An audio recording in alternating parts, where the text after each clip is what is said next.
ওয়ালাইকুম ভিউয়ার্স, সবাই কেমন আছেন? আশা করি ভালো আছেন।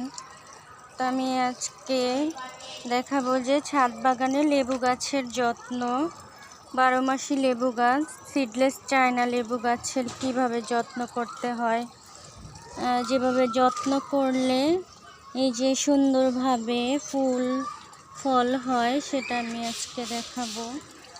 যে লেবু গাছের পরিচর্যা যত্ন। এদিকে কিন্তু আমার লেবু গাছে লেবু ছোট একটা ধরেছে, আর এদিকে হচ্ছে বড় লেবু ধরে আছে খাওয়ার উপযুক্ত।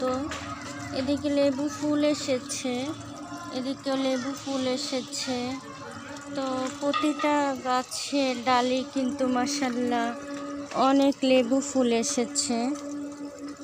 তো আমি যেভাবে যত্ন করি, তো আমি হচ্ছে কিচেন কম্পোস্ট তৈরি করি, লিকুইড সার ব্যবহার করি।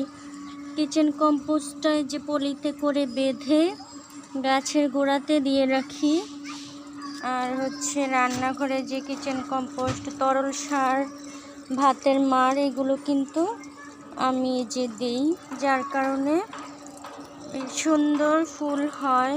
প্রতিটা ডালে ডালে ফুল হয়েছে, তারপর সুন্দরভাবে লেবু ধরে আছে গাছে। তো এইভাবে যত্ন করলে কিন্তু অনেক লেবু পাওয়া যাবে 12 মাসই। আমি মাশাআল্লাহ 12 মাসই গাছ থেকে লেবু পাই। সবাই ভালো থাকবেন, আমার চ্যানেলটাকে সাবস্ক্রাইব করে দিবেন, লাইক কমেন্ট শেয়ার করে দিবেন আমার ভিডিওটাকে। তো আজকের ভিডিওটা এই পর্যন্তই। সবাই ভালো থাকবেন। আল্লাহ হাফেজ। আসসালামু আলাইকুম।